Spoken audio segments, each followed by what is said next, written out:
Another year, another new iPhone, but this time there are some significant changes that's going to pave the way for future iPhones to come. Let's get into this unboxing.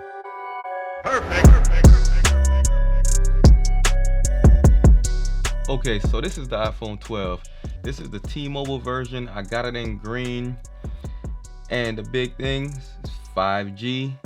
But the first thing you notice with this box, and I don't think it's kind of like been made very clear, but this box is really, really thin. And it's thin for a reason, of course. And I think we all know by now, it doesn't come with a charging brick, nor did it come with the headphones. But overall, it's actually really thin. I mean, I guess because you only need to hold just the phone and the charging cable. But just like Apple, they go the extra step with the unboxing, with the boxing experience. You see, like you have iPhone written in green right here. The Apple logo is in this green. Same thing on this side, green, and you kind of see it on the front of the box. It's actually kind of like lifted up where you can feel it, like the phone is popping up off the box, and you can also see the green on the side of the box. But let's rip this thing open and take a look at what we got inside. Like I said, this is the T-Mobile version. It's the green color. Let's open it up. It's a cool little touch right here with the cutout for the camera. Oh, this green looks like it's not really green. It's like a palish, I don't know, it's like a palish green, like almost white, like it's faded out, sort of. Has this, not like this normal plastic cover, just like this paper cover. But let's look. I mean, Apple been talking about this for a while. It's been hidden for a long time that it's not gonna come with a charging brick. And as you can see, there is no charging brick. It just has the SIM injection tray, one sticker. Really lightweight on the, there's no books. And this is, I think that's a good thing, because no one reads those anyway. But it's really bare bones. There's nothing in the box but the charger. I'm happy to see that this is USB-C to Lightning. Of course, we know by now too that there's no USB-C on the iPhone, so it's kind of weird. I have a whole rant about this, but you know, I gotta save that for another video. So let's kind of rip off this. This is interesting that they didn't use plastic for this and it's went to choose this paper thing, but I guess it's the whole saving the earth thing they got going on with why they include the brick, so they're trying to recycle and all that good stuff. But that's not really why they went this route, and I'm going to talk about that later. Let's rip this off. The iPhone, it feels pretty good, and I actually like the new sides. Wait, what is this? Can you see this? This little slit right here. I think this is the opening that's gonna allow the 5G antenna out. So then you have the power button. And on the side you have the volume buttons, and then the notification slider. It's got the two cameras set up, the wide and the ultra wide. There's no zoom on this iPhone 12. I actually like this, the boxiness of this. It's kind of like a little refreshing, coming from like every other phone that's going with the curved sides. It's kind of like a refreshing feel to have something. It's more grippy. It's easier to hold.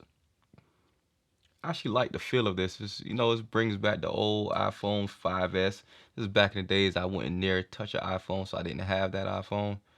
But this does feel better. Couple things to notice. Let me just move these to the side because there's not much to look at over here. Just comparing it to the iPhone 11.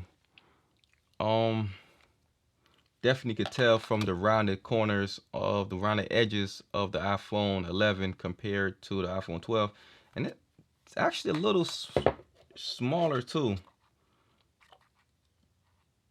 this is a 6.1 inch screen, and I believe this is also 6.1 inch screen. But what thinking about on this one, the bezels are a little thicker on here, but it still has the same two cameras, almost as pretty much exactly the same camera layout. You can check at the bottom, it's still using a lightning port, but overall feel like this feels super slippery compared to the iPhone 12. As you can see, I didn't go with my product red. Like, I love the product red on the iPhone. It's probably my favorite color for like any iPhone, but I wanted to switch it up this year because when I went with the S20 FE, I got this cloud mint color, which is supposed to be green, but it doesn't look too green next to the iPhone. It looks more blue.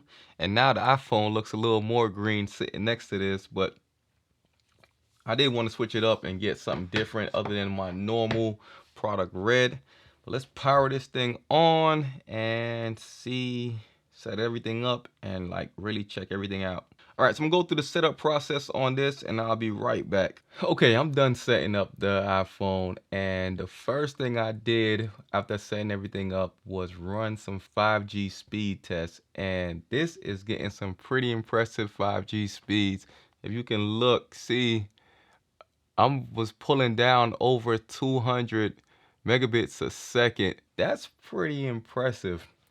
I get like 5G like everywhere where I'm at. Like, I'm always on 5G. So it was interesting for me to see like what kind of 5G speeds I'm gonna get on the iPhone, and this is pretty damn good. I get roughly like, on an average, I get about 130, 150 down with any other phone I use. I mean, I've hit 200 before, so this is not the first time I'm hitting 200, but I was impressed to see, ran it twice and I got 200, over 200 both times. Another thing I've noticed is this is the first like iPhone 12. I guess you would say this is the mid-range flagship iPhone, because it's not the Pro that's using an OLED display.